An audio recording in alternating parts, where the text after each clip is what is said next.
All right. So with that, I'm going to bring on Vince to the show. Vince, you there? Yeah, I'm here. Can you hear me? Awesome. Thank you so much for joining us. Are you ready? Should I add your screen here? Yes, please. All right. We got a screen share here from Vince. So Vince has been really, really good with the charts and with his macro analysis, both from a technical and fundamental viewpoint. And because we're at this critical level, that 200-week moving average, the way I see it on the technicals, I wanted his viewpoint on where we are with the technicals, and if he also thinks this is an inflection point potentially, maybe downwards for the stock market going forward. What do you think? Yeah, no, I think that we may bounce here a little bit temporarily, but I think long term we're heading lower. To me, it's all about earnings and multiple. If you go back to historical levels, the PE on the SPY is going to have to be around 14 before you see a bounce. It occurred in December of 18. It occurred in March of 2020. We're still at roughly about a 16 plus or minus PE ratio.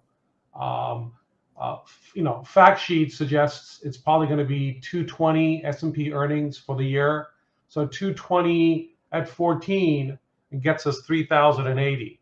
I've been saying for a long time in the community we're going to be testing 3,000. So that's one source of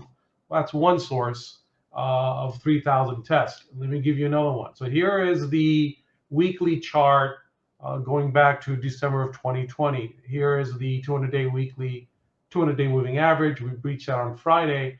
Let me show you something a little more interesting. I'm going to zoom back.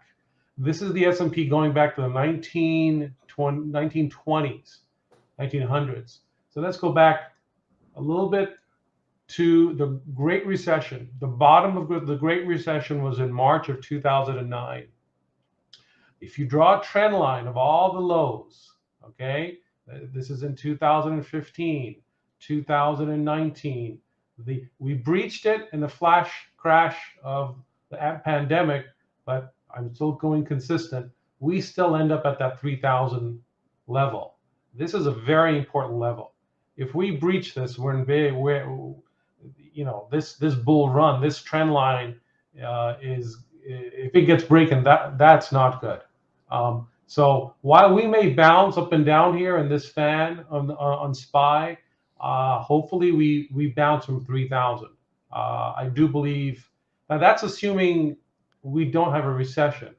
If we have a recession, then I think we're going lower. We could test 2,500, which would be consistent with the lows of March 2020 and also December of 18. Okay, so we still have from 3,600, we still have another 20% to the downside, in my opinion. And that's assuming we don't have a recession. If we do have one, we could potentially go down to 2,500. Aren't we already in a recession? Hasn't there been two negative GDP prints? We are, but the earnings haven't been revised yet. To me, it's about the earnings of the SPY, and it comes out of negative growth. So I'll send over this PDF. It's about a 35-page document. Talks about this. Just came out a couple of days ago, and it discusses this. Talks about earnings growth, etc. I'll share it in the community. Okay, so let's take a look at the charts. So this is SPY. Same. The other one was the SPX. This is the SPY ETF. If you draw a trend line from the March 2009 Great Recession low. So here is a clear picture of the recession and no recession. If we don't have a recession, more than likely we'll bounce around the 3,000 level. If we don't, then we're going to test this lower band, because remember, this is the bottom of the recession. This is the flash crash COVID. We're going to shut down. The whole world's going to end. So you got two valid points to go from. You extend that out, that puts us out to that 250 to 240 area again.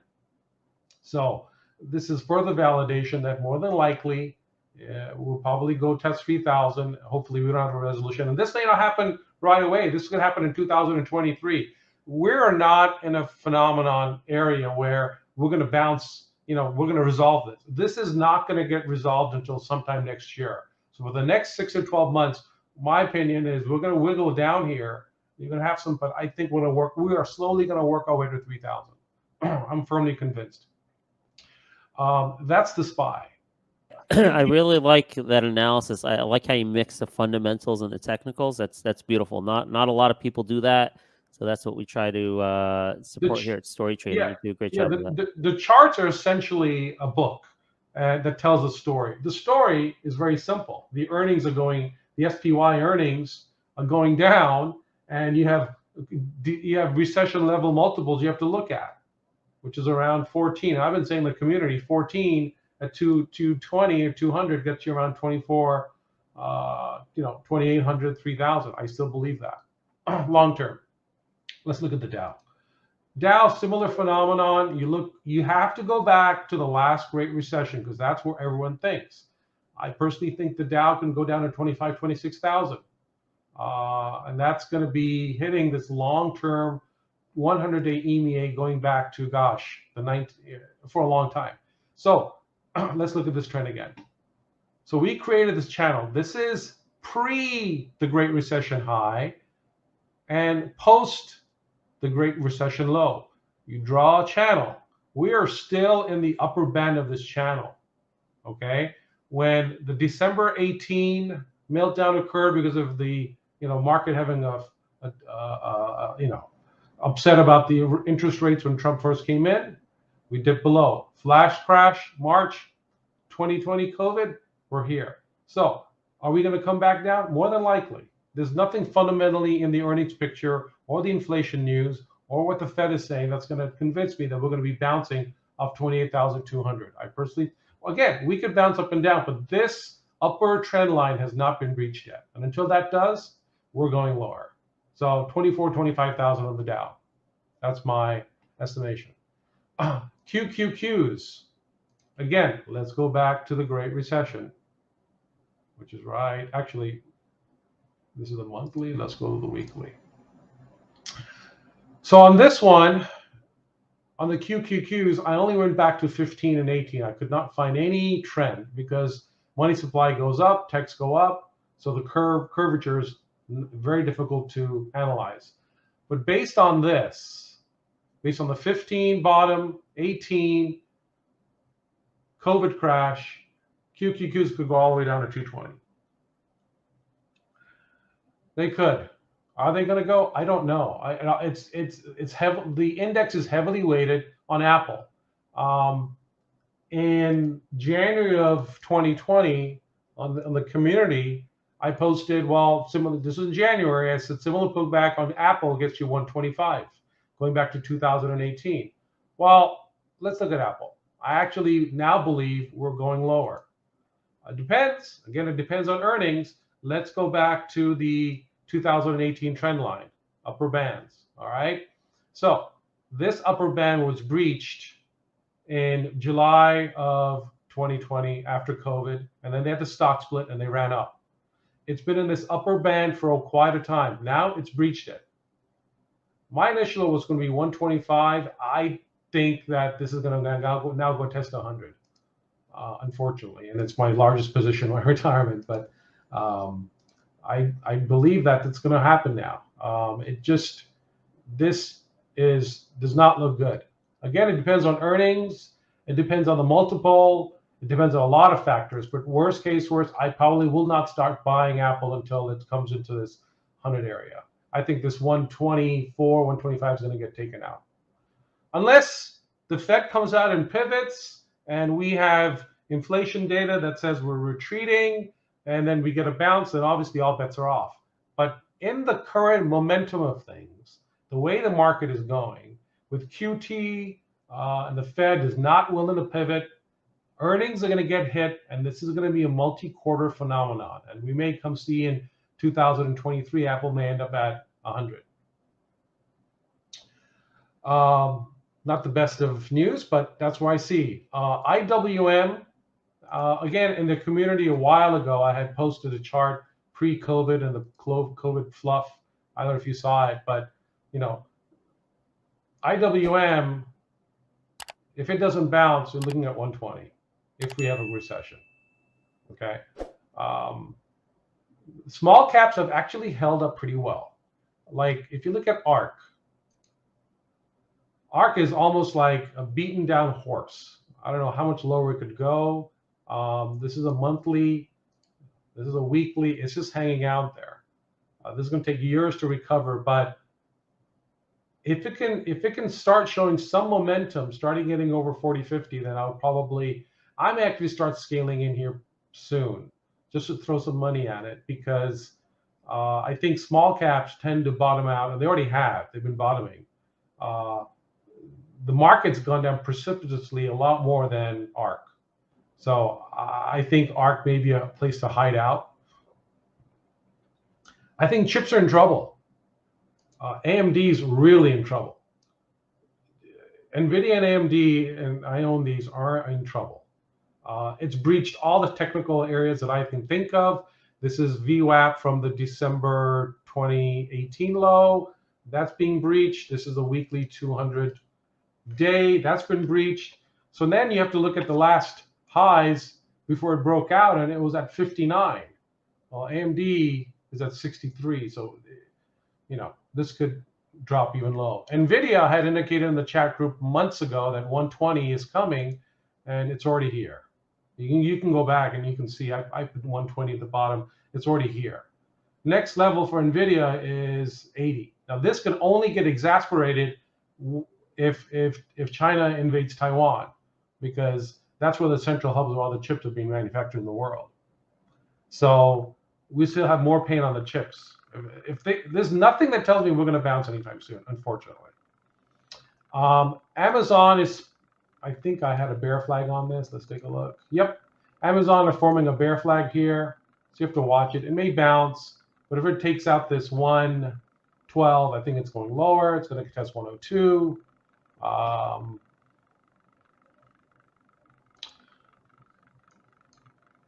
SQQ is about to make a new high. Now this may pull back because of today's bounce, but I don't look at this morning's bounce as something long-term. It's more of a technical reaction to what happened Friday. So I personally think it was probably going to come back down, but I do believe 50, 60, 61, 62 is going to be tested. This is the chips, SMH. They're in trouble. Okay. Instead of playing NVIDIA or AMD, you can try SMH. And look at the 150s, because it's breached all the VWAPs and the trend lines and moving averages that I have. The only thing left is a channel. That's 160.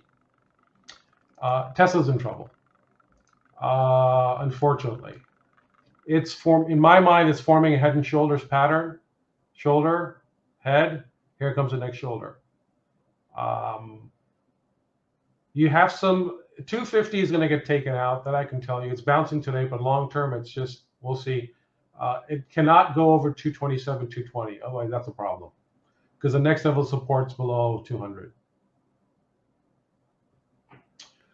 So let me pause you there for a second, because I've had similar thoughts as you with ARK. Also thinking of putting money there soon. But I saw Tesla this morning, right, with missing the deliveries and down 4%. It was down 5-6% earlier. That's a big part of ARK. Correct. So if Tesla gets destroyed, I mean, I don't know, is ARK really the time for ARK yet? We'll see. A daily chart, VWAP going down to, I think this is December 18 low on Tesla is 253. But because Tesla has gone up so much over the last few years, none of the trend lines, almost none of the moving averages make sense. When you have an instrument that's gone up this crazy, these moving averages are hard to read. So I tend to look at short-term trend lines. And if you look at this, if it does break 227, Tesla has a high multiple. In a recessionary environment where earnings are going down, things are getting tighter, they're going to go after the high multiple stocks, and Tesla's a high multiple stock. Yep. So that's just nature of the market. So if there's if we don't bounce and we break below, let's say, well, we're already at 255. Oh yeah, if it gets now, it's getting below the 240s, then they're going to go attack 220, 226. It just doesn't look good. Snow had great earnings, but it's also forming some, a bear flag if it doesn't bounce. It's up a little today, but you're going to have to watch this 160 level. It's at 172 right now in pre-market, but just watch this because it looks like it's going up, but they had great earnings. I actually traded this, but they had a big gap up. But to me, this is a bear flag because the market, the overall trend of the market's down right now. So again, we are very oversold on the technical level in the market right now. So good chance we are going to bounce. But I'm very hesitant to go long. I don't have too many long positions in my active account. I've been basically trading almost day trading with FNGD as a hedge. I entered this on Friday around 16 change. I exited most of my positions around 64. I'm very quick trigger in the current environment because of the volatility. What concerns me is the bigger picture is the 10-year. This is a trend. Yeah. This is a trend line going back to 2000 of the 10-year. We've breached that. Now we're also very overbought. So hopefully we pull back and that'll help the market. That's the only saving grace I can see here. But again, it comes down to inflation and the Fed. We cannot fight that. VIX, we're still in the supplemental channel, and I had said in the community, I see 50, and then I'll probably start adding substantial money. Right now, I'm still pretty liquid. I will wait for this 40-50 area before I go in, and it's been, VIX has been acting very weird. I personally think, given what's happened in the market, we should have been in the 40s, but we're not. So keep an eye on VIX. And with 4 minutes left, that's all I really have. Any charts for me to look at? Well, if you are familiar with Intel or gold, I'd love to. Well, I actually added Intel, and the reason I added Intel is not because of it's a great company.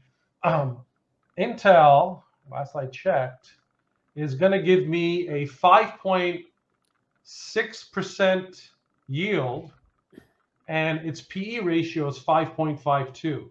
So I've been adding in my dividend portfolio a couple of stocks. Dow Chemical, which is trading at a 4.92 multiple and a 6.37 yield. Okay. I didn't realize Intel's PE is that low. Wow. Yeah. Well, it's gonna go lower. Well, because of the earnings. But right. To me, if I can find a beaten down stock, which if I'm buying this here and I'm getting 2,000 pricing, I'll take it. Even 2018, and I'm getting a 5.6% yield, I'll take it. So I have been adding Intel. I think cool. It's a steal. And to me, historically, Ben, when you pull up a monthly chart and you see an RSI like this, it's probably bottomed.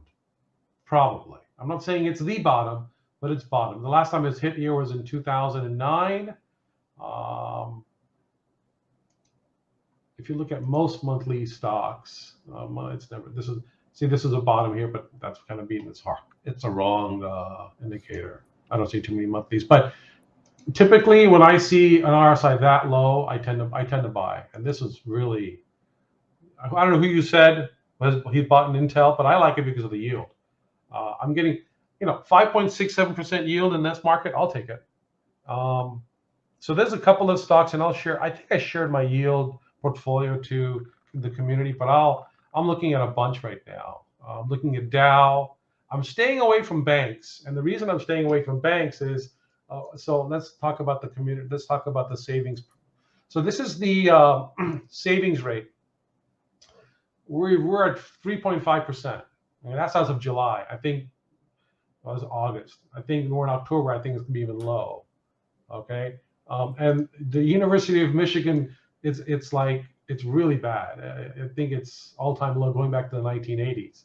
So from a macroeconomic standpoint, we have some fundamental problems, a lot of problems. Having said that, here are the credit conditions. Pretty bleak.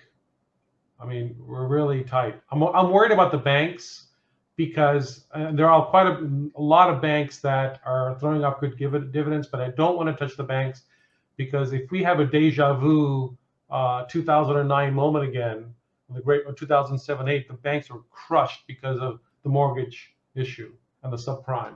I don't know where we are on that. Having said that, October has some of the biggest one-day bear market rallies. So you want to look out for some of these.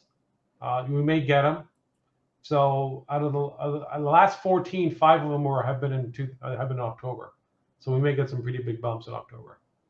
Got a minute left before the market opens, but that's it. Yeah, no, that's great. Thank you. I appreciate it. Man, deserves more conversation. Hope to have you back. We'll make more time for a deeper conversation soon. All right. Have a good Thank you so much. Day. Thanks. All right. Bye. Take care. Bye. All right, folks. We got to take off. Market is opening. Look at that. Intel spike just as we were talking about it. And we're out of here. We'll let you know what the upcoming schedule is in the VIP trading room. Have a great day.